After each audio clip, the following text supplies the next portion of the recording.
Hello everyone, कैसे हैं आप लोग। आई होप सो आप सभी अच्छे होंगे और अपने एग्जाम की अच्छी तैयारी कर रहे होंगे। गाइस, आप सभी को नवरात्रि की हार्दिक हार्दिक शुभकामनाएं। माता रानी की कृपा आप पे बनी रहे और आप लोग अपने एग्जाम में सफल होइए।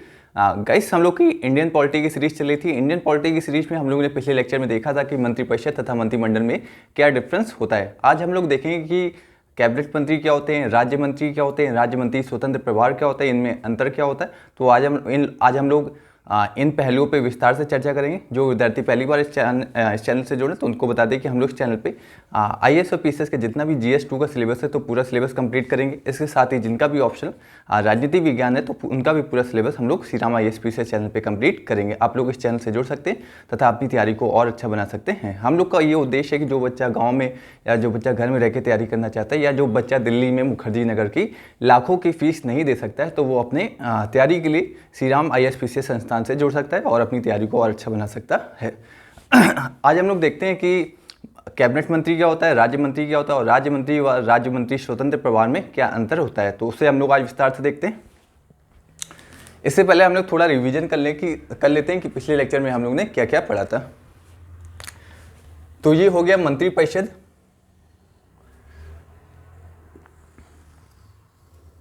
और इधर हो गया कैबिनेट मंत्री, ये हो गया मंत्रिमंडल। कैबिनेट मंत्रियों के समूह को कैबिनेट मंत्रियों के समूह को मंत्रिमंडल कहते हैं, मंत्रिमंडल कहते हैं। और मंत्रिपरिषद में कौन कौन शामिल होता है? मंत्रिपरिषद, इसमें प्रधानमंत्री प्रधान होते हैं, प्रधानमंत्री मुखिया होते हैं मंत्रिपरिषद के। उसके बाद कौन आता है? कैबिनेट मंत्री, कैबिनेट मंत्री। उसके बाद राज्य मंत्री स्वतंत्र प्रभार, राज्य मंत्री स्वतंत्र प्रभार, स्वतंत्र प्रभार। उसके बाद कौन आता है? राज्य मंत्री। और लास्ट में उप मंत्री आते हैं। तो मंत्रिपरिषद में इतने मंत्री शामिल होते हैं। प्रधानमंत्री प्रधान होते हैं, कैबिनेट मंत्री, फिर उसके बाद राज्य मंत्री, स्वतंत्र प्रभार, राज्य मंत्री प्लस उप मंत्री, ये सभी मंत्री मंत्रिपरिषद के अंतर्गत आते हैं। लेकिन कैबिनेट मंत्रियों के समूह को मंत्रिमंडल कहते हैं। तो बिल्कुल डिफरेंस आपको पता होना चाहिए कि कैबिनेट मंत्री जो मंत्रिमंडल व मंत्रिपरिषद में क्या अंतर होता है। और जो कैबिनेट शब्द का उल्लेख, कैबिनेट शब्द को 44 संविधान संशोधन 1978 के द्वारा जोड़ा गया था। तो कैबिनेट शब्द का उल्लेख हमारे मूल संविधान में नहीं था, इसे 44 संविधान संशोधन 1978 के द्वारा हमारे संविधान में जोड़ा गया है। जबकि मंत्रिपरिषद शब्द का उल्लेख हमारे मूल संविधान में किया गया है। कौन से आर्टिकल में किया गया? आर्टिकल 74 तथा आर्टिकल 75 में इसका उल्लेख किया गया है। और एक इंपॉर्टेंट पॉइंट आपको याद रखना है, ये कैबिनेट मंत्री हो गए, राज्य मंत्री हो गए, राज्य मंत्री स्वतंत्र प्रभार और ये उप मंत्री, इनका उल्लेख कहां पे मिलता है? मंत्रियों के वेतन भत्ते अधिनियम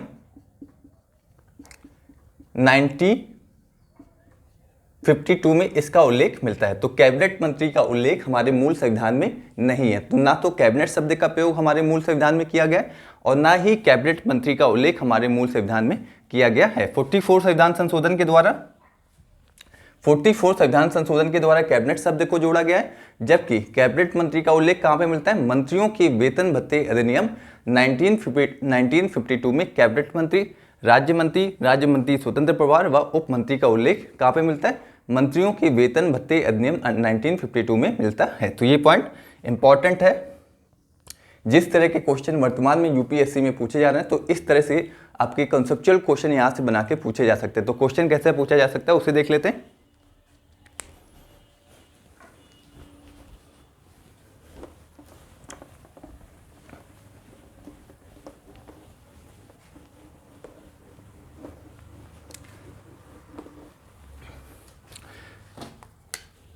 क्वेश्चन देख लेते हैं। क्वेश्चन, कैबिनेट शब्द का प्रयोग, कैबिनेट शब्द का प्रयोग मूल संविधान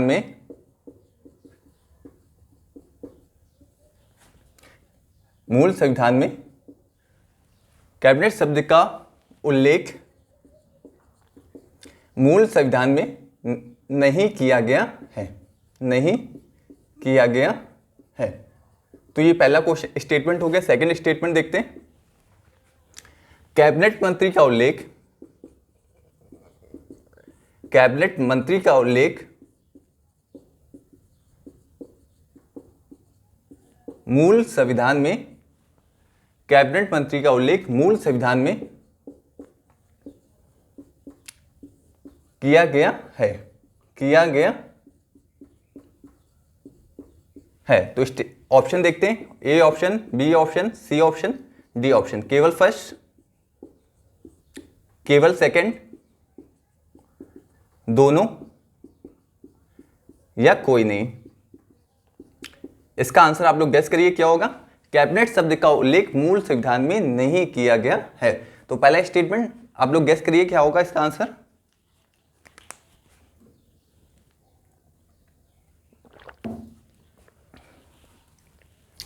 तो कैबिनेट शब्द का उल्लेख मूल संविधान में नहीं किया गया, तो ये बिल्कुल सही स्टेटमेंट है। इसे 44 संविधान संशोधन 1978 के द्वारा हमारे संविधान में जोड़ा गया है। तो पहला स्टेटमेंट विल बी करेक्ट, ये सही हो जाएगा।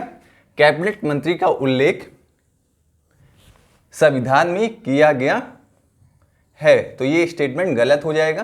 कैबिनेट मंत्री का उल्लेख हमारे संविधान में नहीं किया गया। इसका उल्लेख कहां पे किया गया है? इसका उल्लेख किया गया है मंत्रियों के वेतन भत्ते अधिनियम 1952 में इसका उल्लेख किया गया है, जिसका निर्माण संसद के द्वारा किया गया था। तो पहला स्टेटमेंट सही हो जाएगा, second statement will be wrong. तो आंसर क्या हो जाएगा? केवल फर्स्ट विल बी करेक्ट, ये स्टेटमेंट विल बी करेक्ट। तो इस तरह से आपके कंसेप्चुअल क्वेश्चन बना के आपके एग्जाम में पूछे जा सकते हैं। तो आपको बिल्कुल केयरफुली होके अपने आंसर्स को मार्क करना है। तो अब हम लोग देखते हैं कि कैबिनेट मंत्री क्या होते हैं, राज्य मंत्री क्या होते हैं, राज्य मंत्री स्वतंत्र प्रभार क्या होते हैं, सभी मंत्रियों के बीच डिफरेंस क्या होता है उसे हम लोग समझते हैं।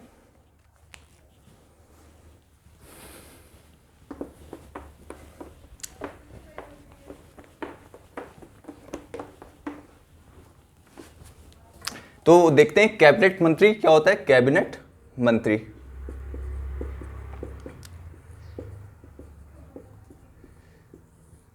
तो कैबिनेट मंत्री के बारे में पहली बात आपको याद रखनी है कि जो कैबिनेट मंत्री होते हैं वो अपने मंत्रालयों के नीति निर्माता होते हैं। तो अपने मंत्रालयों से संबंधित नीतियों का निर्माण कैबिनेट मंत्री करते हैं, ये स्वतंत्र रूप से कार्य करते हैं। पहला पॉइंट, अपने मंत्रालयों के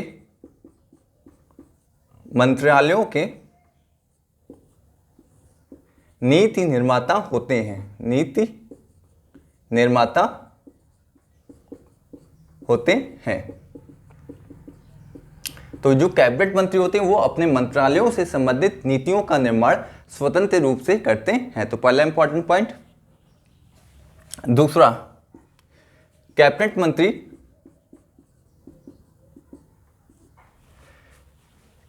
मंत्री स्वाभाविक रूप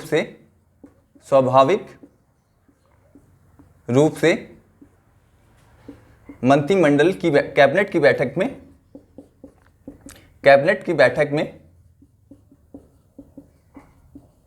भाग लेते हैं। जब भी मंत्रिमंडल की बैठक होगी तो उनको जो कैबिनेट मंत्री होंगे वो स्वाभाविक रूप से भाग लेते हैं, उनको निमंत्रण देने की आवश्यकता नहीं होती। जब भी बैठक होगी तो ये बिना बुलाए उस बैठक में भाग ले सकते हैं। तो एक तरह से बिन बुलाए मेहमान होते हैं। जब यदि कैबिनेट की जैसे राज्य मंत्री होते हैं उनको यदि बैठक में भाग लेना है तो उनको पहले यदि उनको निमंत्रण मिलेगा तभी जाके राज्य मंत्री कैबिनेट की बैठक में भाग ले पाएंगे। लेकिन जो कैबिनेट मंत्री होते हैं इनको निमंत्रण की आवश्यकता नहीं होती, ये बिना निमंत्रण के भी कैबिनेट की बैठकों में स्वाभाविक रूप से भाग ले सकते हैं। तो बिल्कुल डिफरेंस आपको क्लियर होना चाहिए। तीसरा पॉइंट, इन्हें बड़े मंत्रालय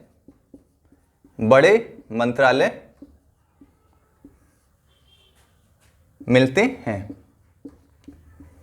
तो बड़े मंत्रालय कौन से हो गए? जैसे गृह मंत्रालय हो गया, रक्षा मंत्रालय हो गया, विदेश मंत्रालय हो गया, ये सभी बड़े मंत्रालय होते हैं। इन बड़े मंत्रालयों को किसको दिया जाता है? कैबिनेट मंत्रियों को बड़े मंत्रालय मिलते हैं। जैसे गृह मंत्रालय,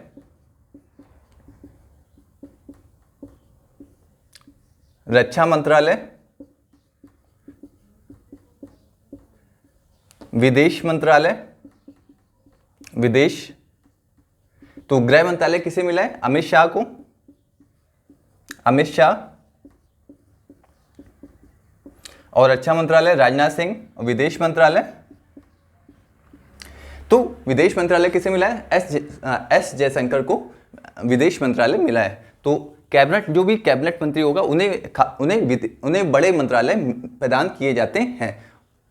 तो कैबिनेट मंत्रियों के बारे में आपको समझ में आ गया होगा कि ये अपने मंत्रालयों के नीति निर्माता होते हैं और ये स्वाभाविक रूप से कैबिनेट की बैठकों में भाग लेते हैं, अर्थात इन्हें जो कैबिनेट की बैठकों में भाग लेने के लिए आमंत्रण देने की आवश्यकता नहीं होती। बिना आमंत्रण के भी ये लोग, जो कैबिनेट मंत्री होते हैं, ये कैबिनेट की बैठकों में भाग ले सकते हैं और इन्हें बड़े मंत्रालय प्रदान किए जाते हैं, जैसे गृह मंत्रालय हो गया, रक्षा मंत्रालय हो गया और विदेश मंत्रालय हो गया।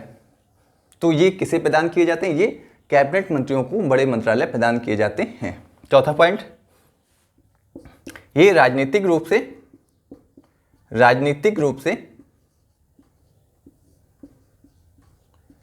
प्रभावशाली होते हैं, प्रभावशाली होते हैं। जो भी कैबिनेट मंत्री बनेगा वो राजनीतिक रूप से बहुत ही प्रभावशाली नेता होता है, तभी जाके उन्हें कैबिनेट मंत्री बनाया जाता है। तो कैबिनेट मंत्री जो भी होगा वो राजनीतिक रूप से बहुत ही प्रभावशाली नेता होता है। तो ये 4 पॉइंट आपके एग्जाम के लिए बहुत ही इंपॉर्टेंट। कैबिनेट मंत्री के संबंध में यदि कोई भी क्वेश्चन पूछा जाएगा तो इन्हीं पॉइंट के आधार पर आपसे क्वेश्चन पूछा जाएगा। कैबिनेट मंत्रालय, जो कैबिनेट मंत्री होते हैं वो अपने मंत्रालयों के नीति निर्माता होते हैं, वो स्वाभाविक रूप से कैबिनेट की बैठकों में भाग लेते हैं तथा इन्हें, जो कैबिनेट मंत्री होते हैं, इन्हें बड़े मंत्रालय प्रदान किए जाते हैं, जैसे गृह मंत्रालय, रक्षा मंत्रालय, विदेश मंत्रालय और कौन से मंत्रालय हो गए? गृह हो गया, रक्षा हो गया, विदेश हो गया और वित्त मंत्रालय।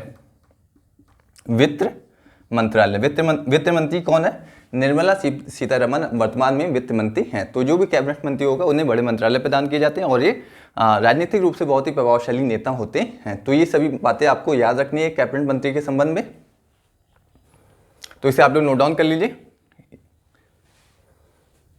ये मंत्रालयों के नीति निर्माता होते हैं। तो मंत्रालयों से संबंधित नीतियों का निर्माण कौन करेंगे? कैबिनेट मंत्री। अपने जो भी मंत्रालय उन्हें मिलेगा उस मंत्रालय से संबंधित नीतियों का निर्माण कैबिनेट मंत्री करते हैं। तो इसे आप लोग नोट डाउन कर लीजिए। बिल्कुल रटने की आवश्यकता नहीं, बिल्कुल एक एक पॉइंट आप लोग समझ के चलेंगे तो आप लोग का यूपीएससी का कोई भी क्वेश्चन, जितना भी पॉलिटी के क्वेश्चन आते हैं, एक भी क्वेश्चन आपका गलत नहीं हुआ यदि आप लोग समझ के चलते हैं।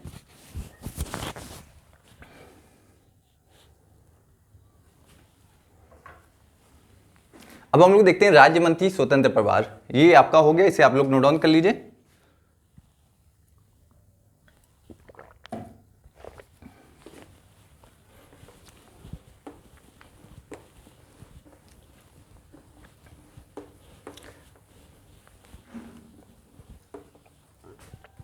राज्य मंत्री स्वतंत्र प्रभार। तो ये भी अपने मंत्रालयों के नीति निर्माता होते हैं। जो भी मंत्रालय इन्हें मिलता है तो ये भी मंत्रालयों के नीति निर्माता होते हैं। दूसरा, इन्हें छोटे मंत्रालय मिलते हैं, इन्हें छोटे मंत्रालय मिलते हैं। तो छोटे मंत्रालय कौन से हो गए? जैसे छोटे मंत्रालय हो गए खेल मंत्रालय, संस्कृति मंत्रालय और कारपोरेट मंत्रालय। तो ये सभी छोटे मंत्रालय राज्य मंत्री स्वतंत्र प्रभार को मिलते हैं। जैसे खेल, संस्कृति, कारपोरेट, ये सभी मंत्रालय किसको मिलते हैं? राज्य मंत्री स्वतंत्र प्रभार को मिलते हैं। तो ये एक तरह से कैबिनेट मंत्रियों के समान होते हैं, लेकिन कैबिनेट में जो मंत्रियों की संख्या को कम रखने के लिए राज्य मंत्री स्वतंत्र प्रभार पद के जो पद होता है उसका सृजन किया गया है। तो जो कैबिनेट में मंत्रियों की संख्या को कम रखने के लिए राज्य मंत्री स्वतंत्र प्रभार पद का सृजन किया गया है, पद का निर्माण किया गया है। तो एक तरह से ये भी कैबिनेट मंत्रियों के समान ही होते हैं, लेकिन जो कैबिनेट में संख्या ज़्यादा ना हो इसलिए राज्य मंत्री स्वतंत्र प्रभार के पद का सृजन किया गया है। तो ये पॉइंट आपको याद रखना है। तो ये कैबिनेट मंत्रियों के समान ही होते हैं, कैबिनेट मंत्रियों के समान होते हैं, लेकिन कैबिनेट में संख्या को कम रखने के लिए इनका सृजन किया गया है। तो ये जो मंत्रिपरिषद में दूसरे स्तर के मंत्री होते हैं। पहले स्तर के कौन? कैबिनेट स्तर के जो मंत्री होते हैं वो पहले स्तर के मंत्री होते हैं, जबकि जो राज्य मंत्री स्वतंत्र प्रभार होते हैं वो दूसरे स्तर के मंत्री होते हैं। तो ये आपको पॉइंट याद रखना है। इतनी सारी बातें आप लोग नोट डाउन कर लीजिए। और इन्हें छोटे मंत्रालय मिलते हैं। छोटे मंत्रालय जैसे खेल हो गया, संस्कृति मंत्रालय, कारपोरेट मंत्रालय, ये सभी मंत्रालय किसको मिलते हैं? राज्य मंत्री स्वतंत्र प्रभार को मिलते हैं। और ये कैबिनेट की बैठकों में स्वाभाविक रूप से भाग नहीं लेते हैं। स्वाभाविक रूप से भाग नहीं लेते हैं। जब इनको आमंत्रित किया जाएगा, जब कैबिनेट की बैठकों के लिए इन्हें आमंत्रित किया जाएगा, तभी जाके राज्य मंत्री स्वतंत्र प्रभार कैबिनेट की बैठकों में भाग लेते हैं। लेकिन जो कैबिनेट मंत्री होते हैं वो स्वाभाविक रूप से कैबिनेट की बैठकों में भाग लेते हैं, उन्हें आमंत्रण की आवश्यकता नहीं होती है। तो वो बिना आमंत्रण के भी कैबिनेट की बैठकों में भाग ले सकते हैं। जो कैबिनेट मंत्री होते हैं इनको आमंत्रण की आवश्यकता पड़ती है। ये स्वाभाविक रूप से कैबिनेट की बैठकों में भाग नहीं लेते। इनको आमंत्रण जब दिया जाएगा तभी जो राज्य मंत्री स्वतंत्र प्रभार होंगे वो कैबिनेट की बैठकों में भाग लेंगे। ये पॉइंट आपको याद रखना है। तो ये हो गया राज्य मंत्री स्वतंत्र प्रभार। अब हम लोग देखते हैं कि राज्य मंत्री क्या होता है। तो राज्य मंत्री भी देख लेते हैं, इसके साथ ही हम लोग का ये टॉपिक फिनिश हो जाएगा। इसे आप लोग नोट डाउन कर लीजिए। तो ये डिफरेंस आपको पता होने चाहिए।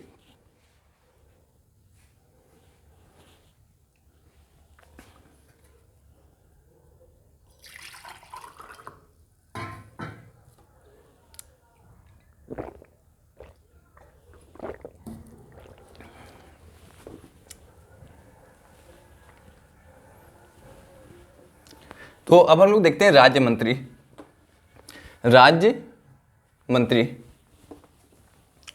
तो राज्य मंत्री स्वतंत्र रूप से कार्य नहीं करते। राज्य मंत्री होते हैं ये कैबिनेट मंत्रियों के अधीन रह के कार्य करते हैं। ये स्वतंत्र रूप से कार्य नहीं करते हैं। ये कैबिनेट मंत्री के अधीन, कैबिनेट मंत्रियों के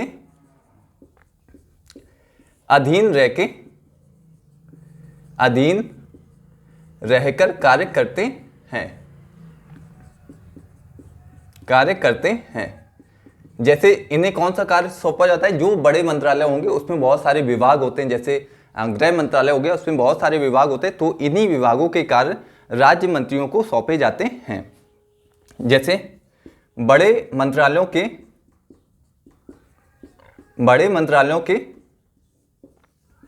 विभागों के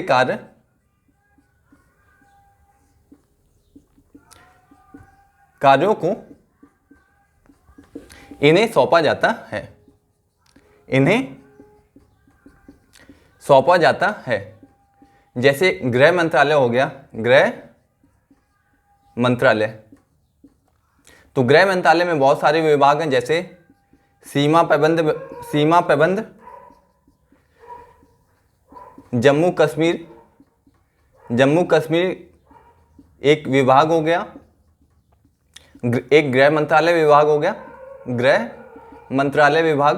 तो जो बड़े मंत्रालय होते हैं उनमें किसी एक विभाग का कार्य राज्य मंत्रियों को सौंपा जाता है और ये कैबिनेट मंत्रियों के अधीन होकर कार्य करते हैं। ये स्वतंत्र रूप से कार्य नहीं करते हैं। तो ये पॉइंट आपको याद रखने। और इन्हें बड़े मंत्रालयों में जैसे बहुत सारे विभाग होते हैं, जैसे गृह मंत्रालय में जम्मू कश्मीर हो गया, गृह मंत्रालय विभाग हो गया, और सीमा प्रबंधन विभाग हो गया। तो इन्हें किसी एक विभाग का कार्य सौंप दिया जाता है।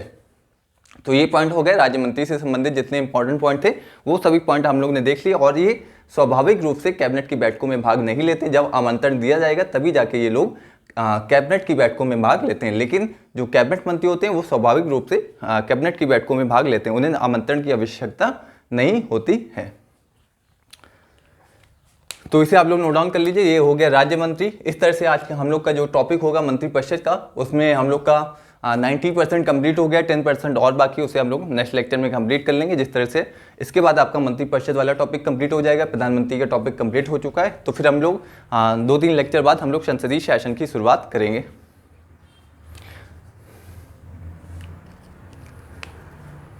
तो अब हम लोग देखते हैं राज्य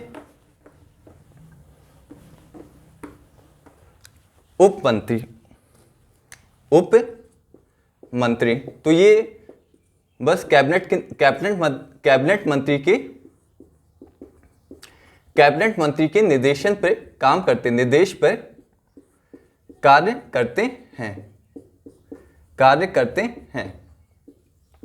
तो जो उप मंत्री होते हैं ये सिर्फ कैबिनेट मंत्री के निर्देश पे काम करते हैं, इनका कोई ज़्यादा रोल नहीं होता है, बस इनको उप मंत्री बना दिया जाता है। वर्तमान में उप मंत्री किसी को नहीं बनाया जा रहा, तो ये इतना इंपॉर्टेंट नहीं है आपके एग्जाम के लिए जी। तो ये बस ये जो कैबिनेट मंत्री होता है उसी के निर्देश पर उप मंत्री कार्य करते हैं। तो इस तरह से हम लोग ने सारे मंत्री देख लिए कि कैबिनेट मंत्री क्या होता है, राज्य मंत्री स्वतंत्र प्रभार क्या होते हैं, राज्य मंत्री क्या होते हैं और उप मंत्री क्या होते हैं। तो एक पॉइंट आपको और याद रखना है,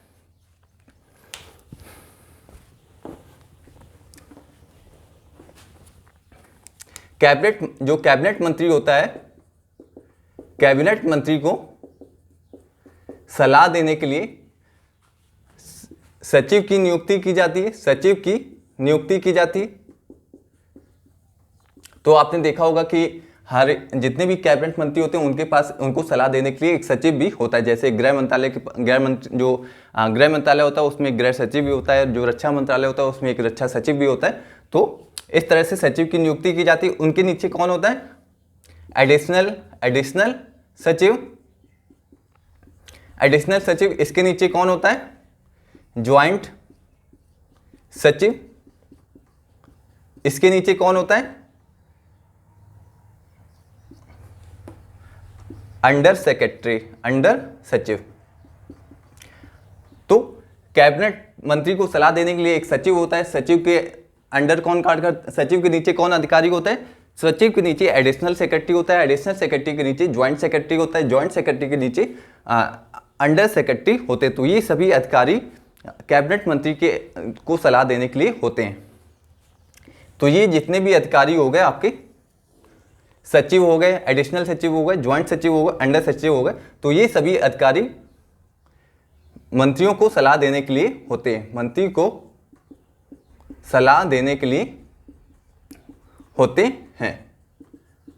तो जब आप लोग आईएएस बनेंगे तो आप लोग भी इन पदों तक पहुंच सकते हैं। यदि आप लोग को आईएएस रैंक मिलती है तो आप लोग इन पदों तक पहुंच सकते हैं। तो आपको इसके लिए आईएएस रैंक हासिल करनी होगी, तब जाके आप लोग जो जितने भी कैबिनेट मंत्री होते हैं उनके सचिव बन सकते हैं।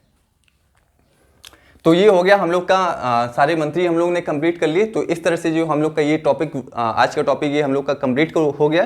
तो मिलते हैं नेक्स्ट लेक्चर में जहाँ पे हम लोग और आगे बढ़ेंगे। तो गाइस इस वीडियो को यदि आपको अच्छा लगता है तो इस वीडियो को अपने दोस्तों के साथ शेयर करें और उनसे सब्सक्राइब भी करवाएं। Thank you so much guys.